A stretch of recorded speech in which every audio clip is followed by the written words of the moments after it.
नमस्ते बच्चों।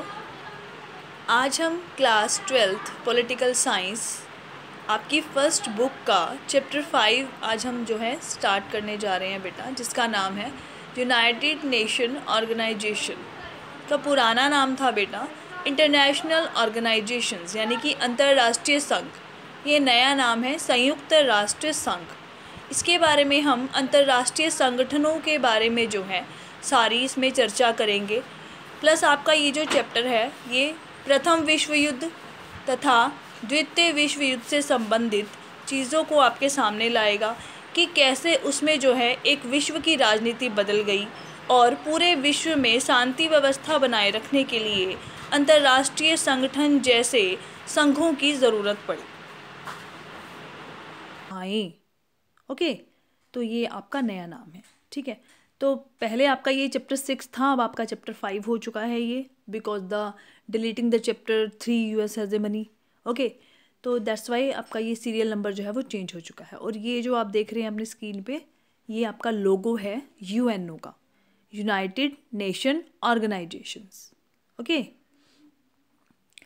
तो वाई इंटरनेशनल ऑर्गेनाइजेशन? देखो भाई, इंटरनेशनल ऑर्गेनाइजेशन जो है हिंदी में हम इसे कहते हैं अंतर्राष्ट्रीय संस्था, यानी किसी एक विशेष जो एक पर्टिकुलर स्टेट या एक पर्टिकुलर बॉर्डरिंग एरिया से रिलेटेड नहीं होती ये, ठीक है। कई सारे देशों से मिलकर ये चीज़ें बनती हैं। इवनली हम बात करें पूरे वर्ल्ड से मिलकर ये बनती हैं।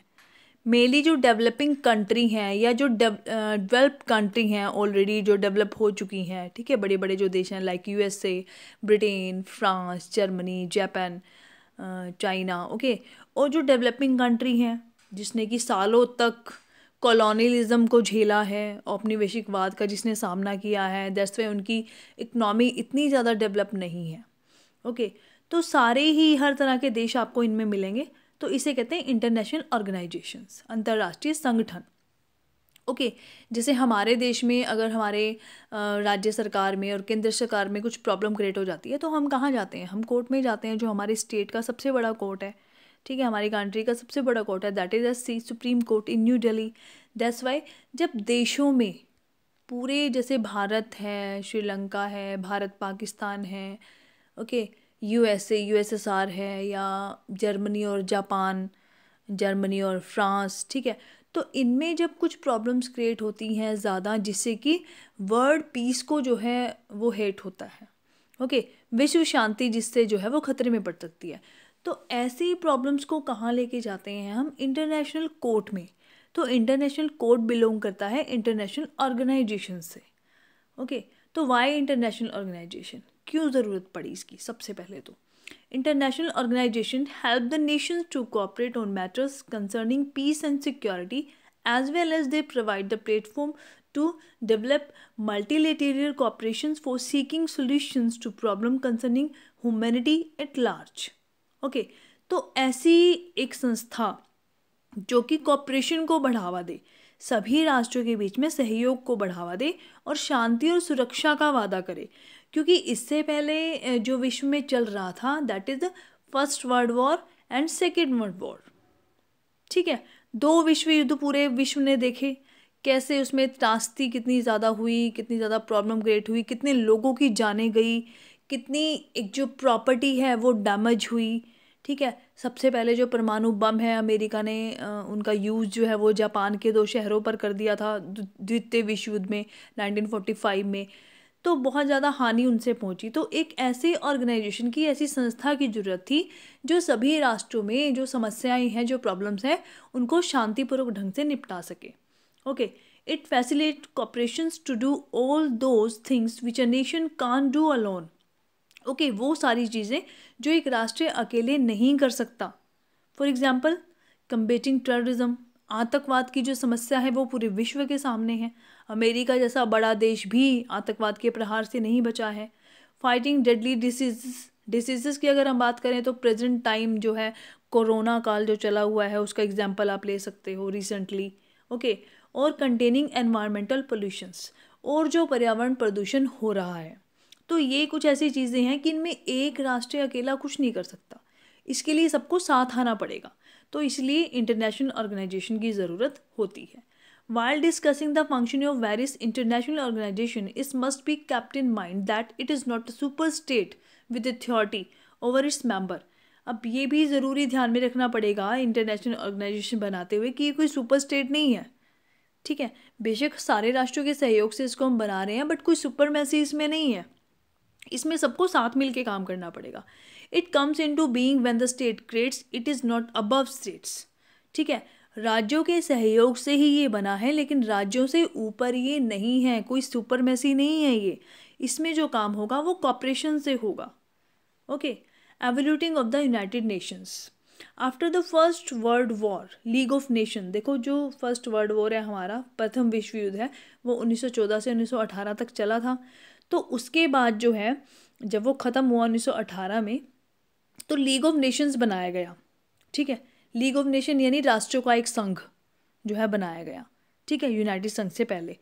तो उससे पहले बनाया था लीग ऑफ नेशन, 1919 में बनाया गया था, ताकि ये जो प्रथम विश्व युद्ध हुआ है ना, ऐसा दोबारा ना हो सके। Okay, was form to prevent the occurrence of Second World War, but Second World War तो हो गया, यानी लीग ऑफ नेशन जो है वो पूरी तरह से असफल रहा, वो सक्सेस नहीं हो पाया अपने ऑब्जेक्टिव को अचीव करने में। ओके, तो इसलिए अब जो नया एक बनाया गया संगठन वो बनाया गया यूएनओ। ओके, तो हम कह सकते हैं कि लीग ऑफ नेशन ही इसका जनक है। जो यूएनओ बना है वो लीग ऑफ नेशन से ही बना है। Okay, that's why the UN was formed in 1945 immediately after the end of the second World war. जैसे ही दूसरा विश्व युद्ध 1945 में ख़त्म हुआ, ठीक है, उसका ड्यूरेशन जो टाइम था वो क्या था, 1939 टू 1945। ओके, तो यूएनओ जो है, यूएनओ चार्टर बनता है। The organisation was set up through the signing of UN charter by 51 nations. तो फाउंडिंग यानी स्टार्टिंग में एट द बिगनिंग जो है 51 राष्ट्रों ने इस पर साइन कर दिए थे। Its objective is to prevent war and facilitate international cooperation. अब इसका मेन ऑब्जेक्टिव क्या था कि अब कोई और वॉर दुनिया में नहीं होना चाहिए। ओके, अंतर्राष्ट्रीय सहयोग जो है वो इस्टेब्लिश होना चाहिए। 193 countries of the world are member of the UN. तो प्रेजेंट की अगर हम बात करें, ये संख्या जो है बढ़कर 51 से अब कितनी हो चुकी है, 193, 193। Okay, this is a chart from your book. आपकी बुक में भी ये चार्ट आपको एज इट इज़ मिल जाएगा, वहीं से ये लिया है, ठीक है, ये पीडीएफ वहीं से ली है। इसको देखने से और इसको पढ़ने से ही आपको पता चल जाएगा कि कितने इसके पार्ट हैं, इसके प्रिंसिपल ऑर्गन्स कौन से हैं और कैसे ये बॉडीज़ काम करती है। Okay, the United nation system, संयुक्त राष्ट्र संघ की प्रणाली। ओके, तो सबसे पहला जो मेंबर है इसका वो है जनरल असेंबली, जिसे हम आम सभा कहते हैं। ओके, तो आम सभा में जब भी कोई इलेक्शंस होते हैं या जनरली इसकी अर्ली मीटिंग होती है, तो इसमें सारे मेंबर्स को होना ज़रूरी होता है। वोटिंग के लिए भी सारे राष्ट्रों के पास एक एक वोट होता है। ओके, सेकंड जो है इसका important, that is security council, सुरक्षा परिषद। ये बहुत ही इम्पॉर्टेंट पार्ट है इसका। इसके जो सिक्योरिटी काउंसिल्स पे हैं आपके 6 मार्क्स क्वेश्चन आता है, 4 मार्क्स क्वेश्चन भी आ सकते हैं, यानी ये बहुत इंपॉर्टेंट है, इसको आपने बहुत अच्छे से स्टडी करना है सिक्योरिटी काउंसिल। क्योंकि सिक्योरिटी काउंसिल में जो डोमिनेंस है वो 5 मेंबर कंट्रीज़ का है, ये आपको याद रख के चलना है। ओके, और जो इसके देखो 15 इसके टोटल जो मेंबर हैं वो 15 हैं, 5 परमानेंट हैं, 10 नॉन परमानेंट है। ओके, 5 जो है इसके स्थायी सदस्य हैं, जिनको कि एक विशेष जो है एक पावर मिली हुई है, एक स्पेशल पावर मिली हुई है, that is called veto. Okay, veto power जो है इन 5 मेंबर्स को मिली हुई है। और बाकी जो 10 मेंबर्स हैं वो 2 ईयर्स के लिए, जो उनका ड्यूरेशन टाइम है 2 साल, उसके लिए वो चुने जाते हैं। और जो उनका चुनाव है वो एक स्पेसिफिक मेजॉरिटी से होता है। ओके, स्पेसिफिक मेजॉरिटी और एक जो जनरल मेजॉरिटी है, ये सब आप अच्छे से जानते हो कि जनरल जो मेजॉरिटी होती है कि मान लीजिए 10 मेंबर हैं, तो 10 में से कम 7 वोट होनी चाहिए। ओके, ये है आपकी स्पेसिफिक मेजॉरिटी। और जो जनरल मेजॉरिटी है कि 10 में से कम 6 वोट तो एक बंदे के हक में पड़नी चाहिए, तब उसको आप जनरल जो है मानोगे कि एक ज़्यादा हो गई तो वो जीत गया, ठीक है, एक पर्टिकुलर जो पर्सन है। तो उसके लिए वोटिंग होती है। 10 जो नॉन परमानेंट मेंबर है, बट जो 5 परमानेंट मेंबर हैं वो हमेशा से ही परमानेंट रहते हैं। ओके, और उनके पास अलग से एक पावर है जिसे हम कहते हैं वीटो पावर। यानी कोई भी जो आपकी जनरल असेंबली है उसमें कोई भी मान लीजिए कोई डिसीज़न लिया जाता है किसी प्रॉब्लम को लेकर, कोई भी वैश्विक समस्या है उसको लेकर, कोई भी एक हम निर्णय पर पहुंचते हैं सभी के सभी, लेकिन उस निर्णय को अगर इन 5 मेंबर्स में से किसी एक देश ने भी मना कर दिया कि नहीं भाई ये डिसीज़न हम नहीं मानेंगे, तो इट मीन्स वो डिसीज़न नहीं माना जाएगा। ठीक है, ध्यान से सुनेंगे इसको। That is called a negative vote power.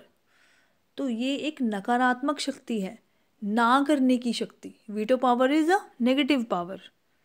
ठीक है, ना करने की शक्ति, यानी बाकी सारे मेंबर्स एक डिसीजन पर अड़े हुए हैं, बट ये जो 5 परमानेंट मेंबर हैं इनमें से कोई एक मेंबर भी उसके लिए मना कर देता है तो वो डिसीजन वो जो है फाइनल नहीं माना जाएगा। ओके, वेरेवर उसके लिए वोटिंग हो चुकी हो, उसके लिए सारी प्रोसेस हो चुके हों, बट अगर इन 5 परमानेंट मेंबर में से किसी एक मेंबर ने अगर मना कर दिया है तो इट मीन्स वो कैंसिल हो जाएगा। Okay, so that is the veto power.